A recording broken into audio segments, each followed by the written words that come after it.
La semaine du 19 janvier commence avec un changement d'énergie complet puisque le soleil passe en Verseau. On passe du Capricorne qui nous a permis de clôturer l'année 2024. Signe de terre, signe de planification, signe de projection dans l'avenir, mais de projection ambitieuse et constructrice, pratique, à un signe d'air, celui du Verseau, où on est plus axé sur les groupes, la communauté, le collectif. Bonjour, c'est Judith d'Astrologie et compagnie et je vous présente les brèves de lune pour la semaine du 19 janvier 2025. Brève de lune, nouvelle formule qui va être présentée ainsi tout le long du mois de janvier. Je ne sais pas si je continuerai cette formule-là ou si j'en reprendrai l'ancienne, quoi qu'il en soit. Bienvenue, on va parler de cette semaine dans laquelle il y a le dernier quartier de lune en Scorpion. Alors, on est dans une énergie aussi très profonde. C'est assez contrasté et on va en parler. J'ai créé Astrologie et compagnie pour vous inviter à redécouvrir votre pouvoir intérieur avec cette astrologie que je tisse d'énergie subtile et de mondes invisibles dans le but en fait de proposer un développement personnel qui soit à la fois authentique et loin des clichés et des tendances superficielles. Musique.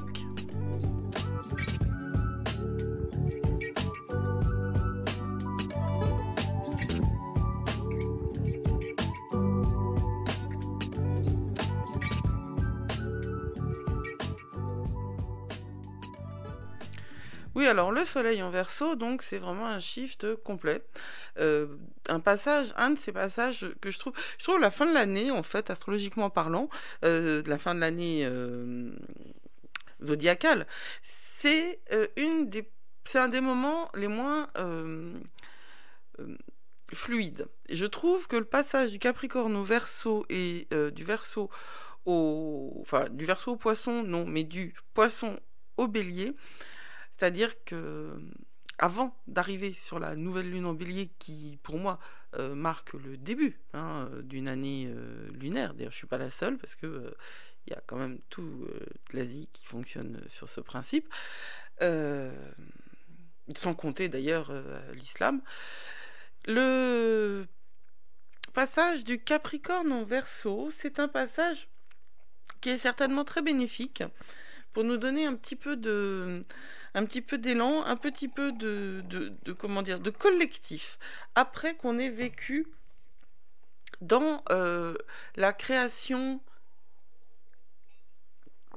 et l'ambition du Capricorne pendant tout un cycle solaire. C'est aussi en écho avec Pluton qui est en Capricorne, en Verseau, bravo, oui, justement, je voulais dire le contraire, avec Pluton qui est en Verseau et qui commence à diffuser cette énergie tout à fait différente de celle qu'elle avait avant, c'est-à-dire tendue vers la communauté, le collectif, la manière non conventionnelle et originale de faire partie des choses et cette connexion avec le monde supérieur, parce que le Verseau est véritablement en lien avec le divin. L'énergie du Verseau, elle est en lien avec cette réalité qui nous dépasse et qui n'échappe pas au Capricorne. Il ne faut pas oublier quand même que le Capricorne, c'est une chèvre cosmique. C'est-à-dire, ça n'est pas que le PDG du zodiaque, le Capricorne. S'il fait cette mission-là, d'avancer et d'être dans l'énergie de la résistance, d'avancer coûte que coûte, de terminer la tâche, eh bien, c'est parce qu'il a compris que ce qu'il faisait aujourd'hui était la fondation de ce qui se passerait demain pour lui et pour sa lignée. Il y a quelque chose d'éminemment transcendantal dans l'énergie du Capricorne. Et Mercure est en Capricorne depuis le 8 janvier et ça va durer jusqu'au 26. Donc c'est cette semaine, la dernière semaine où Mercure va être en Capricorne. Va être en Capricorne. On est sur les derniers degrés. Et il faut utiliser cette dernière semaine, qui est la semaine du dernier quartier aussi, en Scorpion, pour clôturer son année. Même si le soleil est en Verseau, justement, on va avoir la possibilité d'utiliser l'énergie solaire et cet aspect complètement non conventionnel pour trouver du sens, pour mettre du sens à ce que l'énergie du Capricorne nous a permis de faire en faisant le bilan de 2024. Et oui, l'année énergétique, elle ne commence pas le 1er janvier. D'abord, des commencements, on peut en faire quand on veut, hein, on peut en faire à chaque nouvelle lune, on peut en faire à son anniversaire, on peut en faire quand il y a des aspects très importants pour notre thème de naissance, et on peut en faire aussi quand on en a envie. Il y a quelque chose de puissant dans le 1er janvier, parce que tout un monde, on va dire, hein, 90% du monde passe, ou 80%, en vérité, je ne sais pas, parce que tout le monde ne vit pas à l'ère chrétienne, hein, 2025, eh bien c'est 2025 après Jésus-Christ, après la date théorique de la naissance de Jésus-Christ. C'est donc une convention, évidemment, il ne s'agit absolument pas d'une vérité absolue. Toujours est-il que cette convention, elle fait sens, elle fait réalité, elle fait acte pour une grande partie de la population mondiale, et que ça s'appelle un égrégore, ça. Et donc, on suit cette énergie-là. C'est normal que le 1er janvier, il y ait une véritable transformation énergétique, parce que quand on est plusieurs à penser, à faire, à agir dans un certain sens, eh bien, ça crée une dynamique. Il suffit, alors ça je n'apprendrai rien à tous ceux qui sont hypersensibles aux énergies, mais quand vous rentrez... alors voilà, il y a plusieurs exemples. Vous rentrez dans une pièce où une engueulade vient d'avoir lieu, vous le sentez, et puis sinon, à côté de ça, pensez concert, match de foot, église, c'est-à-dire pensez communauté, groupe, tendu vers un désir, une volonté, celle de s'amuser pour le concert, celle de communiquer avec Dieu pour l'église, et celle d'encourager son équipe favorite pour le match de foot. On ne peut pas penser que les aficionados des stades ne vont là que pour le sport, parce qu'en vérité, c'est pas dans un stade qu'on voit véritablement le jeu de jambes ni la technique. Dans un stade, ce qu'on sent, c'est la force du groupe. Et cette force du groupe, c'est ce qu'on appelle l'égrégore aussi, en termes occultiste aussi. Enfin bon, c'est quand même ce qui compte le plus pour nous, parce que nous appartenons à un groupe. Nous sommes à l'intérieur d'un tissu énergétique, et ça compte énormément. Donc l'énergie du Capricorne, elle nous a permis de clôturer 2024, et l'énergie du Verseau, elle va nous permettre de voir au-delà et de penser, de trouver des solutions en dehors des conventions, en dehors des systèmes établis, pour pouvoir terminer notre tâche et recommencer une année zodiacale avec la nouvelle lune en Bélier le 29 mars. C'est loin encore, bien sûr, mais n'oubliez pas que nous sommes en hiver. Et en hiver, il est temps d'être en introspection. On est sur une énergie intérieure. Alors, le Verseau, c'est plus quand même une énergie extravertie que le Capricorne et que le Poisson qui va terminer l'année. C'est une énergie qui est tendue vers les autres.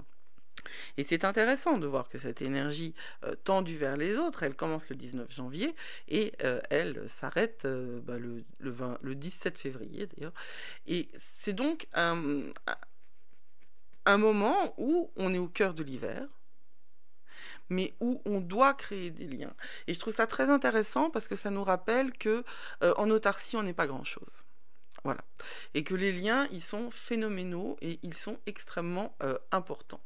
Alors, on doit prendre en considération aussi le ciel général dans lequel j'arriverai à la Lune, hein, bien sûr, mais on va prendre en considération le ciel général dans lequel il y a plusieurs gros changements qui nous apportent eh bien, une dose supplémentaire d'émotions. C'est très important de prendre nos émotions, ces émotions, en, eh bien, en considération et de les accueillir, de les supporter, de les accepter. J'ai eu un commentaire sur une vidéo récemment qui me disait encore des émotions. Eh bien oui, cher auditeur, je sais que ce n'est pas confortable pour tout le monde, d'autant que les émotions dont il est question sont des émotions eh bien, dont il faut guérir. J'ai envie de dire que si on dit encore des émotions, il y en a marre, eh bien c'est que on est dans la résistance. Et je pense que toute l'énergie astrale qui nous entoure en ce mois de janvier et le mois de février, c'est... Ouais, non, ça va changer un petit peu. Toute cette énergie qui nous entoure, c'est une énergie qui est justement vers l'acceptation de la fluidité, l'acceptation de ce qui ne passe pas, l'acceptation par le corps, par l'émotion, c'est ce qui move, hein, motio, c'est du latin, ça veut dire bouger. L'émotion, c'est ce qui bouge. Et c'est ce qui nous bouge, et c'est ce qui bouge en soi. Et quand on a des tendances à être un peu ancrées, un peu trop ancrées, les émotions peuvent se stagner et donc devenir délétères. Oui, il y a beaucoup d'émotions parce que Vénus est en Poisson. Vénus est en Poisson depuis le 2 janvier et elle va y rester jusqu'au 4 février. J'espère que vous avez lu l'article sur Vénus en Poisson que j'ai publié il y a bien longtemps maintenant et que vous avez aussi vu la vidéo sur Vénus en Poisson qui a été publiée, je ne sais plus, mais elle est en ligne. Vénus en Poisson, c'est donc un moment hyper connecté, hein, entre vous, votre manière d'aimer.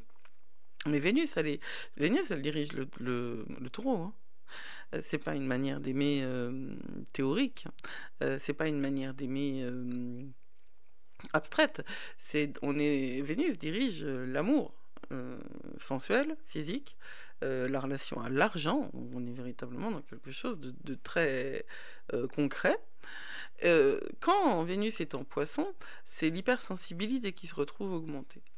Surtout quand on se retrouve avec d'autres personnes. Alors si on associe Vénus en Poisson, Mars rétrograde en Cancer et le Soleil en Verseau, on est dans un contexte qui fait que tout ce qui est de l'ordre de la sensibilité, et je fais une différence entre l'hypersensibilité et l'hyperémotionnalité, ou les hauts potentiels émotionnels. Enfin bon, il y a eu toute une mode autour des hauts potentiels à un moment. Moi, je fais une grosse différence entre ça.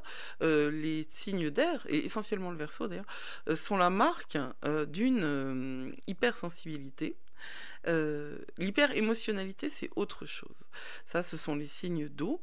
Et les émotions se vivent dans le corps. La sensibilité se vit dans le système nerveux, qui appartient au corps, évidemment, mais qui peut être extrêmement cérébral et qui peut être extrêmement détaché du corps. Et la force des signes d'eau, c'est justement de vivre ça, de le vivre. Alors, c'est parfois complètement submergent, mais ça passe par le corps, ça passe par la puissance de vie. Quand Vénus est en Poisson, on a on rencontre cette grande idée fondamentale, et j'en parle dans cet article et j'en parle dans cette vidéo, qu'il faut se reconnecter à l'amour inconditionnel et l'amour divin. Quand je parle du divin, je ne parle pas d'une religion, je parle de cette dimension supérieure qui existe, quoi qu'on en pense, quoi qu'on en dise.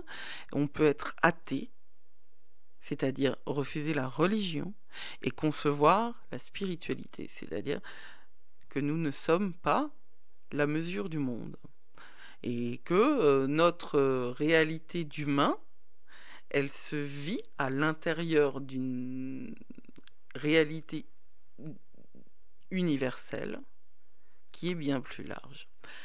Quand voilà, on a tout en ce moment une empathie qui est augmentée, donc il faut savoir se protéger, il faut savoir réellement monter des boucliers. D'ailleurs, j'en ai parlé, j'ai mis en ligne une vidéo une méditation pour monter ses boucliers énergétiques. Prenez vos responsabilités et protégez-vous. On va donc, et Mars est toujours rétrograde en Cancer jusqu'au 23 janvier. Alors là, ça va aussi être un grand moment dans cette énergie où Mars va cesser de rétrograder le 23 janvier. Et quand il va cesser de rétrograder, notre cher Mars, il va donc reprendre son mouvement direct. Et vous allez voir que tout ce qui était comme en attente, hein, comme si vous étiez freiné par un vent de face violent, va se libérer et ça va nous aider beaucoup à partir du 23 janvier pour reprendre en compte cette vulnérabilité comme une force. Soyez vous-même. Soyez vous-même. À l'intérieur de votre vulnérabilité, soyez vous-même. Cette année, l'année 2025, c'est vraiment l'année où on doit s'affirmer en tant que ce que l'on est. Et pour le coup, il faut se connaître. On ne peut pas s'affirmer en tant que ce que l'on est si on n'a pas la moindre idée de ce qu'on est ou si on en a une idée faussée. Et en vérité, on ne peut pas savoir qui l'on est si on est seul, avec seul ou dans des solutions qui sont toujours les mêmes. Il faut changer d'optique, il faut changer de référent. Moi, ce que je vois, ce que j'ai appris avec le temps et avec mon expérience de vie, c'est que quand on est en thérapie avec la même personne depuis un bout de temps, eh bien, il faut changer. C'est comme, vous allez voir que la référence, elle est spéciale, mais c'est comme les shampoings.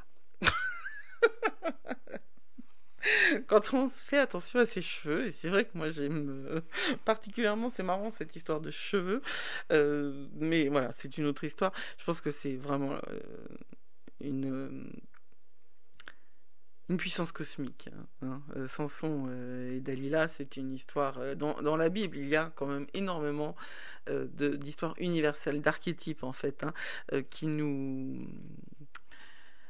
relient à des vérités universelles.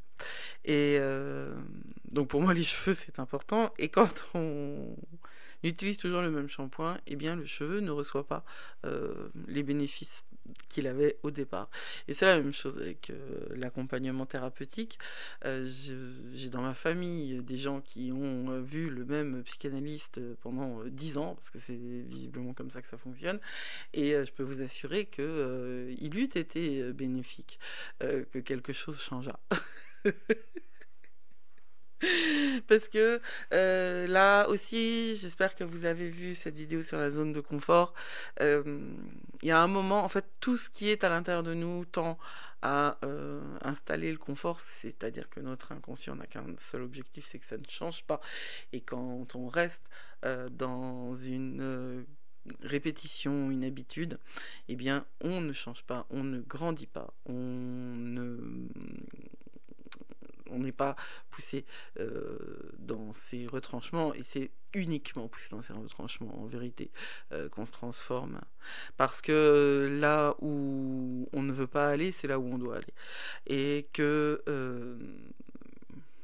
les thérapeutiques actuelles par la parole, je parle pas des médicaments parce que ça vraiment c'est une autre histoire, mais les thérapeutiques actuelles par la parole n'ont pas vocation à véritablement vous permettre de se transformer. Je pense que quand on connaît les racines du mal, après il faut vraiment passer à des pratiques qui permettent de changer. Et non pas, c'est-à-dire comprendre. Si comprendre permettait de guérir, il n'y aurait pas une seule âme en peine sur Terre. Mais c'est pas comprendre qui permet de guérir. Comprendre, c'est absolument nécessaire, mais ça ne permet pas de guérir. C'est deux choses différentes, hein. En médecine, il y a le diagnostic et le soin. Et les deux choses sont liées, mais elles sont différentes.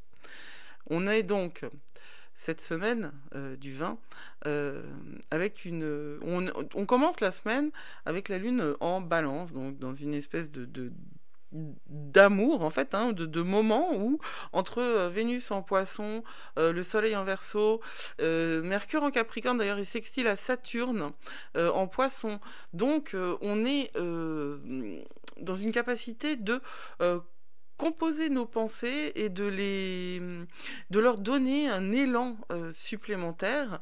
Et Vénus est en conjonction avec Saturne ce lundi-là. Donc c'est un vrai moment de douceur où on peut profiter du lundi 20 janvier pour être dans l'amour. L'amour de soi, l'amour des autres, et je parlais de l'amour universel, c'est très important.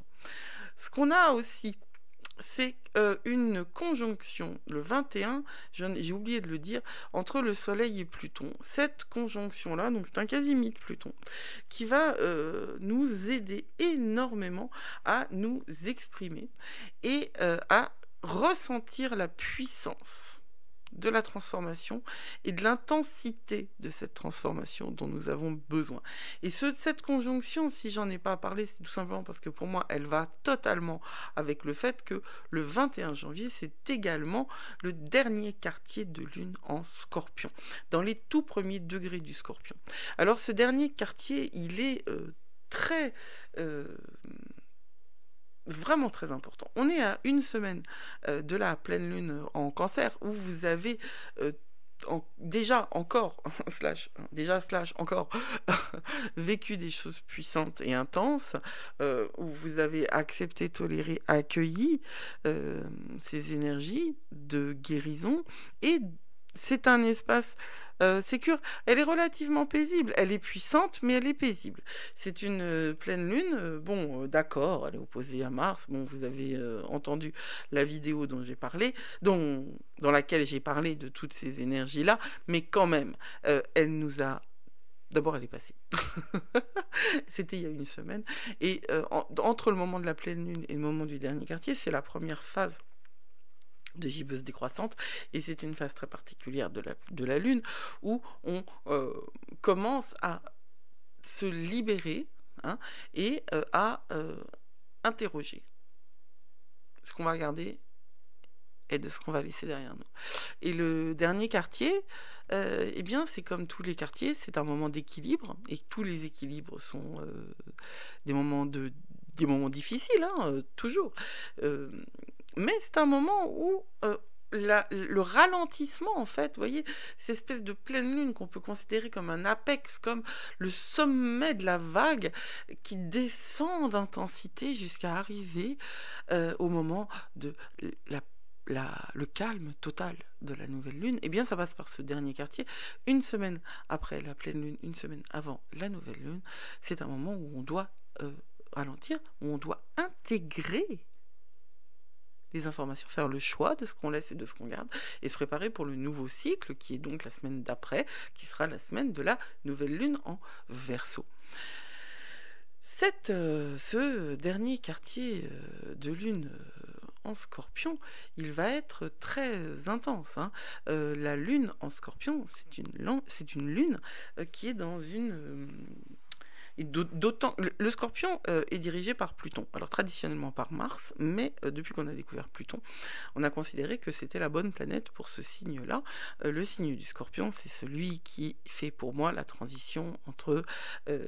c'est la maison 8, c'est la mort et la transformation.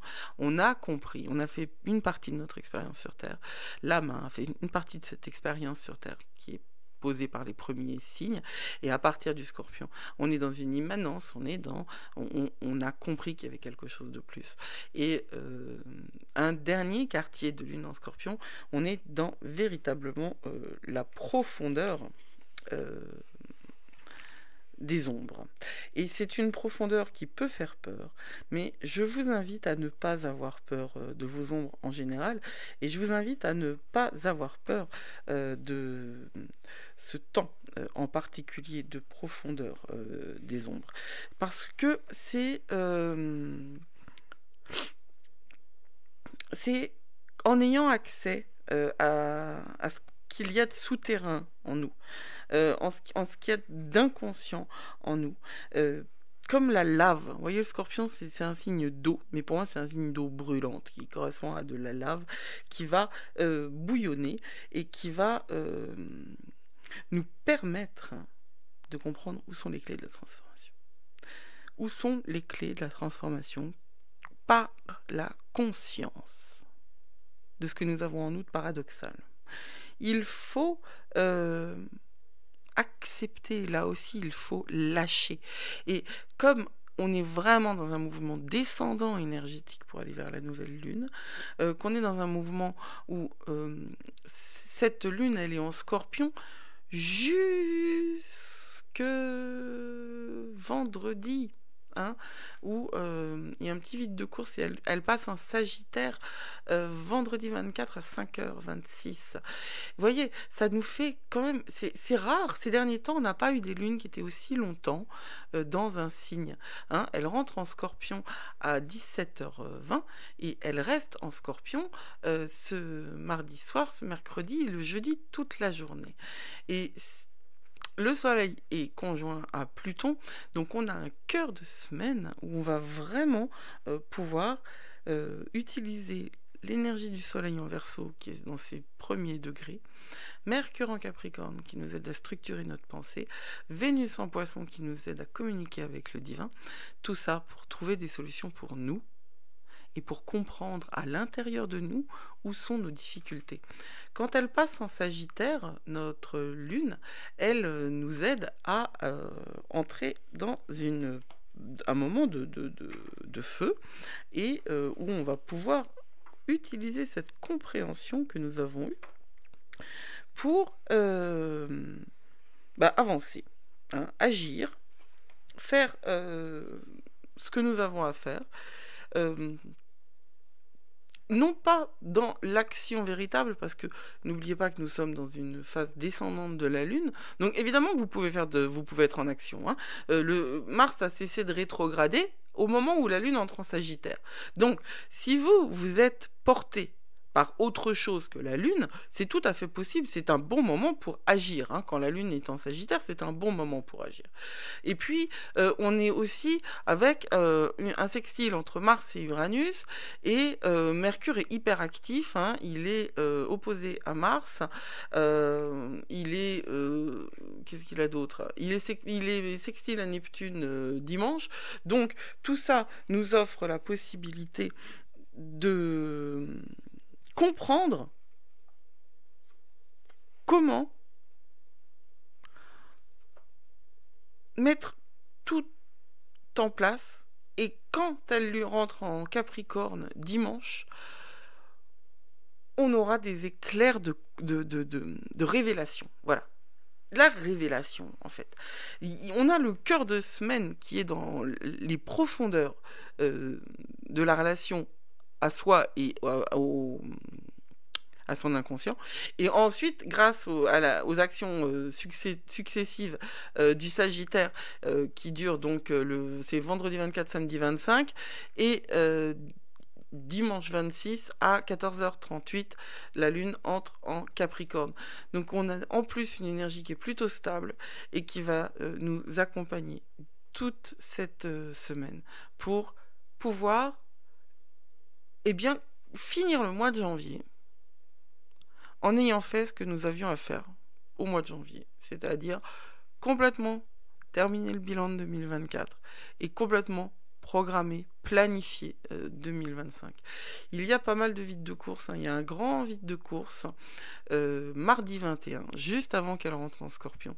Donc quand notre lune passe de la balance au Scorpion et qu'il y a un si grand vide de course là, pendant lequel en plus Mercure est carré à Chiron et le Soleil conjoint à Pluton, mardi 21, c'est un moment où vous pourriez vraiment bénéficier d'un temps d'introspection très important qui après se décantera tout au long de la semaine et vous permettra de terminer le mois de janvier en sérénité. Mais c'est vrai qu'il y a encore pas mal de jours pour ça, dont la nouvelle lune en Verseau le 29 de la semaine prochaine, et j'en parle dans les prochaines brèves de lune.